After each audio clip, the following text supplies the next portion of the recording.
my personal view is that the devastation of the by the floods is very relevant. But as you can see, the 3.5% is not a very big rate. And if you look at the Pakistan economy, by and large, the areas from where we actually generate the economy, except for agriculture, is not affected by the by floods. For example, the bulk of the Punjab, central Punjab, and the bulk of and Karachi. So yes, it is a very devastating position. But I think the impact will be on the agriculture side only, uh, uh, and not on the growth side. So I personally feel the 3.5% is very easily achievable target. There are other factors which can hamper that, but I don't think flood is going to impact as I see the demographic of the floods. Unlike I have always been a very strong advocate that in Pakistan the discount rate which you are using is a very unrealistic rate, and we consider that this discount rate is actually anti-inflationary, but this is actually affecting the businesses. And let me say that the Pakistan growth is coming mostly from in the last 2 3 years. They're coming mostly from the large scale manufacturing sector. I am sitting on the many boards of the large scale manufacturing sector, and now with this discount rate, we are not able to actually expand. So this is actually a killer for Pakistan, because with this kind of the discount rate, any large scale investor is very shy of the investment. And this is, I think, the main factor that this will hamper the growth of the large scale manufacturing sector, which has actually contributed reasonably in the past. For example, cement, for example, soda ash. These were the factors, these are the industries which have contributed very positively in the past. But the discount rate is one of the things which is going to hamper the productivity. Second thing which is going to hamper the productivity of Pakistan is that in every case where I am sitting on the board, and I see generally, we are very concerned about the energy cost. So the energy cost and the interest rate has actually stopped the Pakistan reinvestment mindset. Now, as a businessman, I am very unwilling, not as the reason that there is some, unlike the people think that there is political uncertainty or, but as a pure investor in a simple arithmetic basis, with this cost of electricity and with this cost of financing, I am not ready to reinvest. This is the simple arithmetic, and I don't think anybody in Pakistan who's serious in business can afford to reinvest. IMF does not mention the views expressed by its directors in the official handout. And some of the impressions are given along with the statement that is sometimes it is being released along with the report. The statement that you are referring to, I mentioned that statement with reference to my sources who told me that there were concerns among few of the executive directors who were really concerned that Pakistan had made certain commitments in January, Feb this year, and just next month they reversed all those actions which were earlier agreed with the IMF and also ensured to the IMF board. But not only those actions were reversed, you might have noticed now it is a matter of every day, and everyone is talking about this issue, that the previous PTI government gave the fuel subsidies, also introduced another tax amnesty scheme. So all those actions actually annoyed the IMF. And my sources told me that the IMF staff here in Pakistan was not willing to talk to the former finance minister, Mr. Shaukat Zareen. Although they had sent a mission in March, that mission remained unsuccessful, and there were just promises and some empty things that they showed to the IMF. But those things did not have any meaning for Pakistan as well as for the IMF. That's why the talks broke. We had subsequently we had a new government, and they came and they talked. Now, can we say that the trust deficit that was between Pakistan and the IMF has been breached Probably IMF is not fully trusting Pakistan even right now. Uh, if there is a story in the media that the government is going to give a certain amount in tax relief to a certain class, the IMF will immediately inquire from the Ministry of Finance what is happening. In past, it was not the case. In past, if something happens like that, the IMF would give more credence to what the Ministry of Finance says than the media until it is proven the otherwise. So this time, the trust deficit is still there. And secondly, the macroeconomic framework that Pakistan and the IMF agreed just 3 months ago has again become irrelevant. And this time it is because of the floods. The targets that have been agreed in June this year may not be achievable anymore. The core target of the IMF program, which is the primary budget surplus of rupees 153 billion, is no more relevant because every provincial government has to spend money on the flood relief, rescue, and the rehabilitation, and this will cost a lot of money. But the difference between this time and the past will be that the IMF should be understanding what are the ground realities in Pakistan. The kind of floods, the kind of destruction that we are seeing right now, and it is still unfolding, suggests that the damages are far more than the super flood of 2010. At that time, the cost of the rehabilitation and reconstruction had been estimated jointly by the World Bank and the ADB at $10 billion. Yesterday, the finance minister said that so far, the cost of only relief is $1 billion, and which means roughly rupees 250 billion. And the Ministry of Finance has so far received the demand for more than rupees 103 billion for giving rupees 25,000 per month. I think it is one time or per month, I'm not sure, but this to 4.1 million families. That will cost the Ministry of Finance at least rupees 102 billion or 103 billion. In addition to that, Prime Minister has announced a relief package, small amount though, for Sindh, for Balochistan. So all this combined, there will be no budget surplus in this fiscal year. And when Pakistan and the IMF people would sit, and maybe by end of October or early November for the review, for the ninth review of the program, the targets might be changed and drastically changed. There might not be recession in Pakistan, although the growth rate will be low, as you have said at the start of the program, that the IMF has estimated 3.5% GDP growth and 19.9% inflation rate. And Shahbaz Sahab rightly pointed out that these estimates are prior to the floods. So all these estimates will be revised now, particularly the inflation rate. Inflation is going to hit the sky. We have already seen 45% inflation measured by the sensitive price index, which captures the prices of the commodities that are mostly used by the lower middle income groups of the society. So 45% inflation rate is already there. And this was before the food supply chain broke. So the food supply chain has broken. The crops have been destroyed. We don't know whether we will be having a good wheat crop because it will all depend upon the sowing, whether the land will be fertile or ready at that time. So things are quite bad. And with the broken food supply chain, your inflation is going to increase further. We have already seen 25% inflation rate figure for the month of July, and the Ministry of Finance says that the August reading might be more than this or around this figure. And again, this forecast is before the floods hit across Pakistan. When it comes to the growth, I think interest rate is one component, and it's a major component that Shahbaz Sahab has rightly pointed out. But the problem right now is, and that the State Bank of Pakistan and the IMF, both, they are not realizing that the irrespective of what is the interest cost, the federal government of Pakistan will borrow.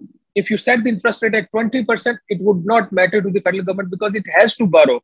But this will hurt the industry. So yes, Pakistan is in a difficult situation. I think when the next review comes, the government of Pakistan should try to negotiate and get some concessions on these fronts.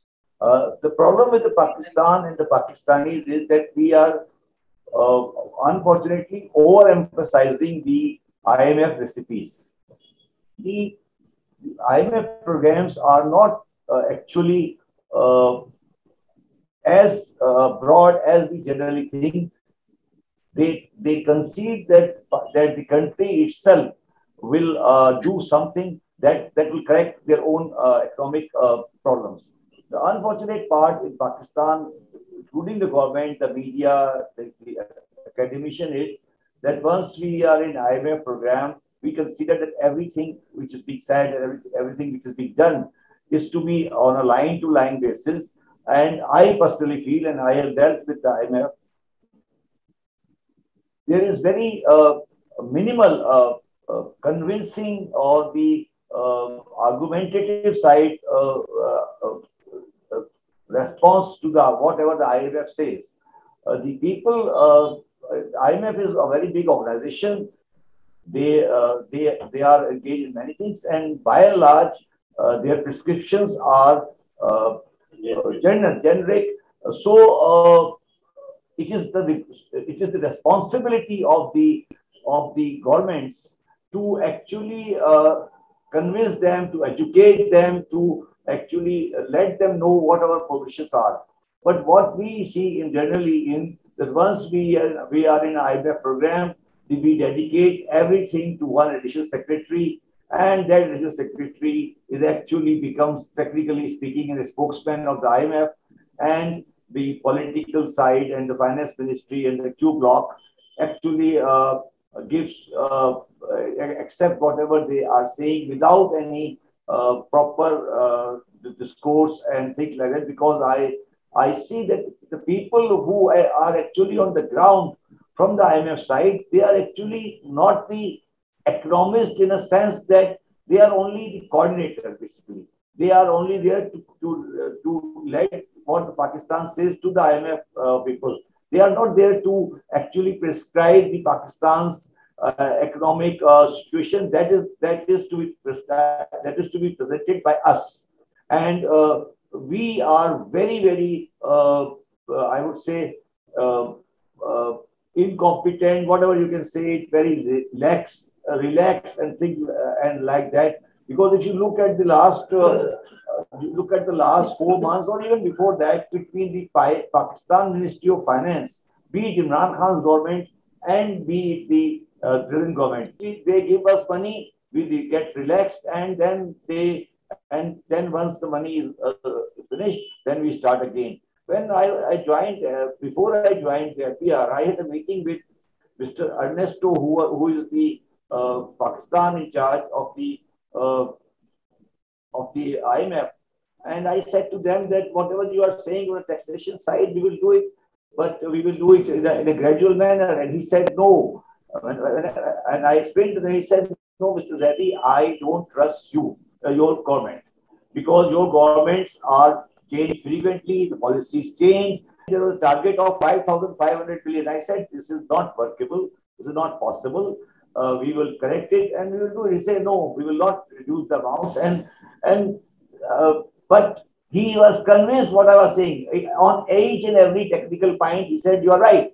But he said, I am not going to change it. It is a lack of communication and lack of representation on our side. That our side is weak.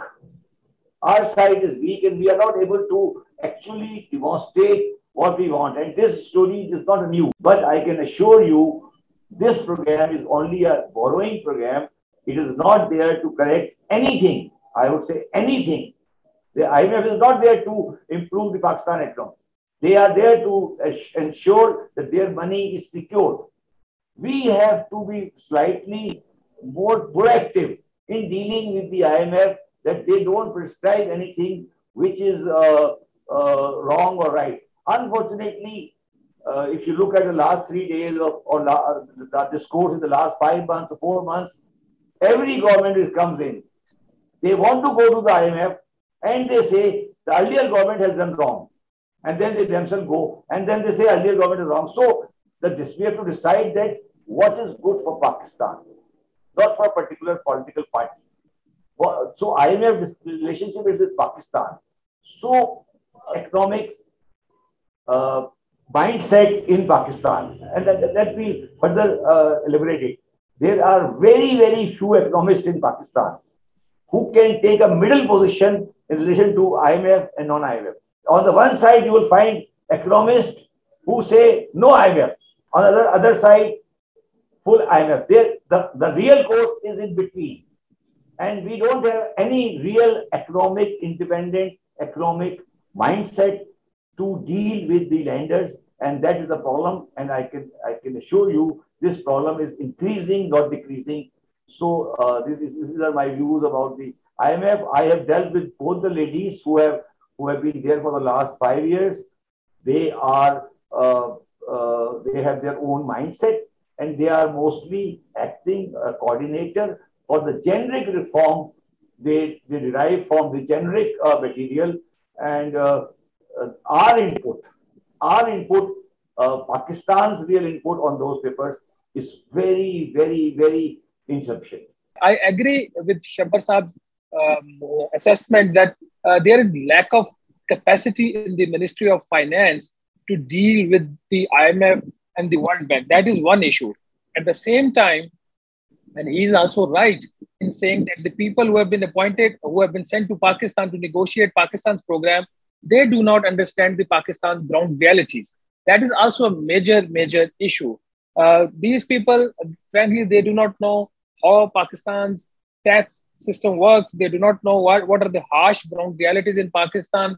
They just come, they want to enforce their program, which they call Pakistani authorities program, but actually it is the IMF's program.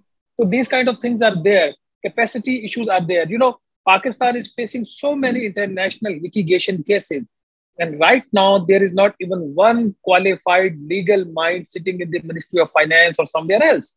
And we are dealing with those issues. That's all that I wanted to add. We have the capacity. We don't have the capacity. And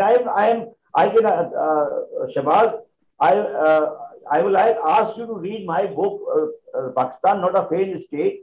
And I have reproduced the agreement which was Pakistan entered in 1950, 50. It is now 70-year-old. And you will see the draft of that agreement is almost similar to what we have agreed in 19.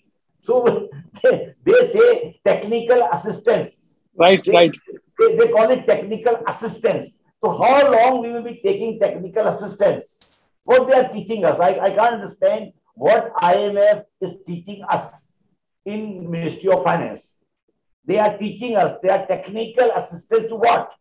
What technical assistance? Why it's called technical assistance agreement? Why? What they are teaching us? And this mindset has to go. And unless we change this mindset, there is no solution. And I say, people will say, but you look at the Indians. You look at the Indians when they dealt with the IMF. They have dealt with the IMF also. And look at the quality of the product they have produced in front of them. So what? I agree. Shabbar Saab, I agree with you. You are right. Indians are far ahead in dealing in their dealings with the international financial institutions. You have a very valid observation. You know, these are the very relevant things, and we have to take now. There's now there's a time to actually. And Shahbaz, if you agree with me, there has to be an official, permanent economic think tank raised by the government of Pakistan, not by the government of the time, but the government of Pakistan should have an independent economic think tank that should be considered above the party line, and that economic think tank should present a position to IMF and to the government. Because when I deal with Esther, she actually says to whom she should talk. What she says, who is the independent view? What is the independent view on the Pakistan economy? So there is no independent view available. So Pakistan government should have a long-term planning commission or something of economic think tank type thing who can be relied upon by the World Bank relied upon by the IMF. They look at their side. when they rely on us, they are the only person is the Ministry of Finance. So where they should go? So the government of Pakistan should incorporate a proper economic think tank in the form of a proper planning commission with 5, 6, 7, 8 economists.